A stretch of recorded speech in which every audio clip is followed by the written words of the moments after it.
Hello everyone, in today's video we are going to talk about a very important concept of mathematics known as continued fraction. Okay, so given any number, be it rational or irrational, it has a continued fraction representation.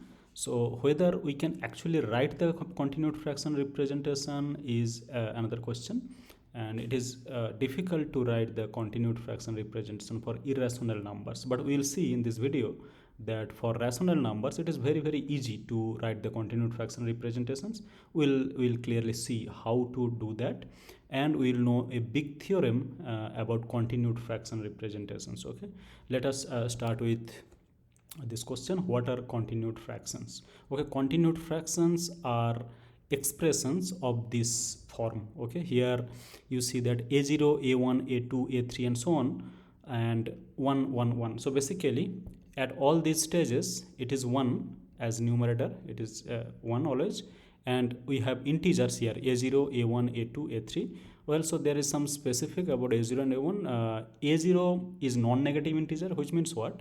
A0 can be 0 also, but cannot be negative. Okay, so we are not considering negative numbers, that's all. It's not very difficult to write for negative also, but we are only considering positive numbers. So a0 here can be 0. Okay, for some numbers we'll see for which numbers a0 is 0, and a1, a2, a3, so basically they are positive integers. Okay, so a1, a2, a3 all are positive integers which are natural numbers also, and a0 specifically can be 0. Other a1, a2, a3 cannot be 0. So such expressions are known as continued fractions. Okay, yeah. So for example, there are several kinds of or other classes of this. Okay, sometimes instead of 1 here, okay, we can write b1, b2, b3 and so on. Okay, those are called generalized continued fraction. Again, a0 non-negative integer, ai positive integer, but b1, b2 can be different, but those generalized continued fractions we will not discuss here. Okay, better not to go with this kind of unnecessary complications. Rather we will always stick to the continued fraction, the actual continued fraction, which are called simple continued fraction, or sometimes the canonical continued fractions. Okay, where b1, b2, b3 all are actually 1. Well, so that's done. Let us talk about how to represent a number, or how to write the continued fraction representation of a number. Okay, we are taking this number 415 by 93. Okay, so 415 by 93, what is that? If you just divide it, you get this number 4.4624 and so on. There are some other digits, but what is the procedure to write continued fraction? Okay, so whatever the number is, you first find its integral part. So in this case, what is the integral part? The integral part is actually this number 4, and then plus fractional part, right? So we'll see how. So here the integral part is 4, therefore we record this a0 equal to 4. Okay, because these are the numbers which we will write. Actually, using this only we will write the continued fraction representation. Okay, so given number is 415 by 93. If you divide 4.4624 and so on, so the integral part is 4, and therefore you record a0 to be 4. That is the very first integral part. Okay, and once 4 is the integral part, we know, then we can write 415 by 93, the same number, as 4 plus the fraction part, right? So 4 is the integral part and 43 by 93 is the fractional part. Now what is the procedure here? You have to just write this fractional part as a reciprocal, which means 4 plus 1 by 93 over 43. Basically numerator goes to denominator and denominator goes to numerator, that's all. So basically what we do is start with the number, find the integral part, record the integral part here to be first a0, and you write this as integral part plus fractional part. Okay, and then fractional part you have to write it as 1 over this 1 over this number, which is the reciprocal of the fractional part. Fine, then this number is bigger than 1 because the fractional part is either 0 or a positive number which is less than 1, right? So since this number is less than 1 by that, this reciprocal becomes bigger than 1. So 93 by 43, this will come now this side. Okay, so 93 by 43 has come here. Now you have to do same thing, basically repeat the similar procedure for this. Okay, so first perform this division. what you get here is 2.1628, which means what? 2 is the integral part. So record a1 to be 2, first a0 and then 1 and so on.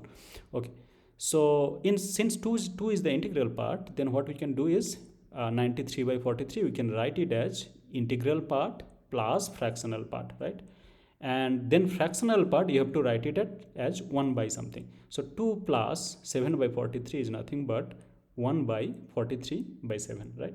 Now this number is again bigger than 1, so you take it to this side. Okay, so 43 by 7 is here.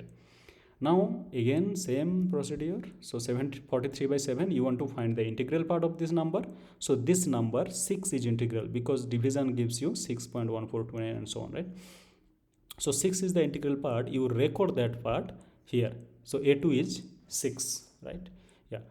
So then again you can write 43 as 6 plus some fractional part. Here fractional part is interesting. It is 1 by 7, right? So try to write the reciprocal then. 6 plus 1 by 7 by 1, right? Something interesting is happening for the first time now, because 93 by 43 is a pure fraction. 43 by 7 is a pure fraction, but 7 by 1 is not a pure fraction. It's actually an integer. 7 by 1 is nothing but 7, right? Okay. Anyway, 7 by 1 comes here. Okay.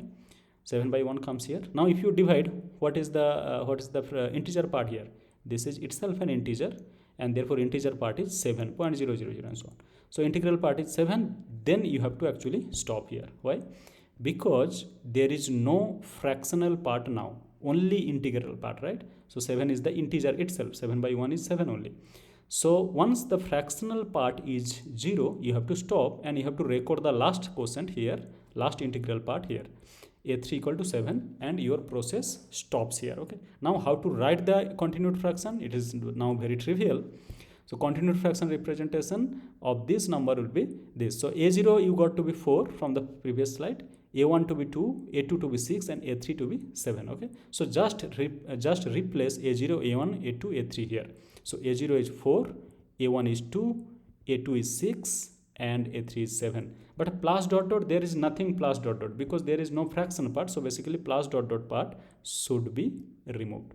So what remains is this, and this is nothing but 4 plus this is nothing but the continued fraction representation of 415 by 93. Okay, you may ask here that I told you this a0 equal to is a0 can be any integer which is non-negative. So basically a0 can be 0. Is there any number for which a0 is 0? Yes. Okay, so this is the first question. Okay, suppose you take 41 by 93. Okay, then what is the integral part? If you do this division, then it becomes 0.4408. Okay, so 0 is the integral part, and therefore a0 is 0.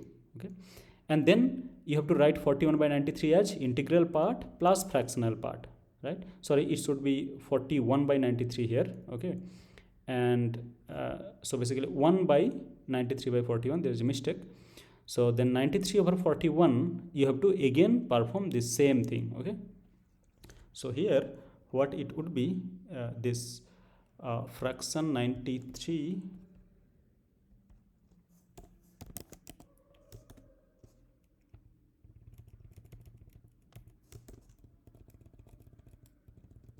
okay, this will be 1 by, okay,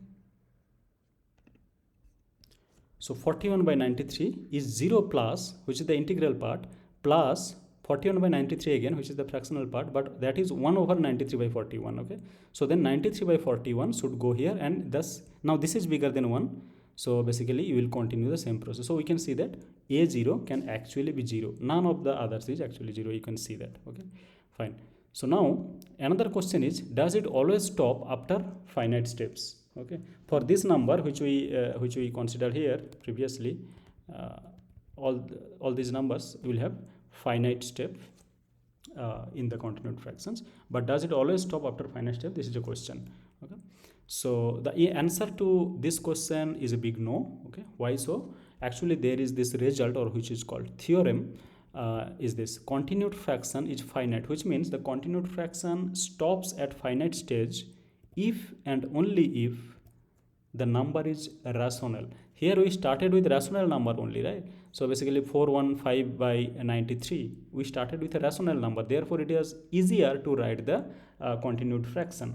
Okay, but for irrational, for example, if you take root 2, you will have, theoretically you will have some continued fraction represented from that, but that will be slightly difficult to write in terms of continued fraction. Okay, anyway, so this is the theorem. Continued fraction is finite, means continued fraction stops at a finite stage if and only if the number is rational, and the proof is not actually difficult. Okay, proof is easy. Okay, first let us prove this. Okay, so prove this way, this implication, that finite continued fraction means the number is rational. Okay, finite continued fraction is of this form, right? There is no plus dot dot, which means what? It stops at finite stage. I have written this for a3 here, but it can be any an. The proof is actually same. So why finite continued fraction is a rational number? So basically what it says is this kind of numbers where it stops at finite stage is rational. This is pretty obvious because you can calculate from the back a3 into a2 plus 1 by a3, then 1 by that rational number will be again rational, but this is integer, so integer per rational will be again rational, and then 1 over rational will be again rational, and therefore a0 plus this, a0 being an integer, so this is all rational, which means what? The finite continued fraction, for any finite continued fraction actually, you can calculate it from the back and you will get a rational number. One implication is done, right? Another implication, which is what? The number is rational, you assume, you have to prove that that implies finite continued fraction. Okay, which means the continued fraction of any rational number should stop at finite stage. Okay, we have seen only one example. Okay, and in that example there is a very important observation which will prove this implication. Okay, let us go back to the calculation here. Okay, so this was the calculation, right? Here you see that we started with a rational number. Okay, and if we start with a rational number, then it is of the form p by q, where q is the denominator. Fine. Here in this example you see that 415 by 93, here 93 is the denominator. Fine. In the next stage, what is the denominator? 43, right? Yes. In the next latter stage, third stage, what is denominator? 7, and in the final stage here the denominator is 1. Okay, so the denominator here, for the number you start with, the denominator always decrease at each stage, right? So denominator 93, 43, 7 and 1, and this is not very difficult to see actually. The denominator always decreases at each stage, which means what? So if we just remember this, okay, then the proof is done actually. So suppose you are starting with a rational number p by q, then what is q? Q is a positive integer, right? So q is the denominator, which is a positive integer. Now if you now note this, the denominator decreases at each step. So basically when you are trying to write the continued fraction of this rational number, the denominator is decreasing at each step, which means what? Q is decreasing at each step, but q being a positive integer, it can decrease only for finitely many steps, right? Q is just a number. If it decreases for finitely many times only. Okay, and there is no negative number here in this picture, right? So if you're starting with a rational number and if you're trying to write the continued fraction, then you have to stop at after finitely many steps. So basically what we have proved is that a number, so basically this theorem, okay, a number is continued fraction is finite if and only the number is rational. But this implies if you start with an irrational number, the continued fraction of that will be infinite. So basically the continued fraction representation of an irrational number will not stop at any finite stage. Okay, which means if you take any continued fraction like this here, plus dot dot, which means it never stops, then you get actually an irrational number. Okay, yeah, so that is the final answer, and thank you for watching this video. If you found this content interesting, do press the like button and subscribe to our channel for more such interesting math content. Thank you again for watching.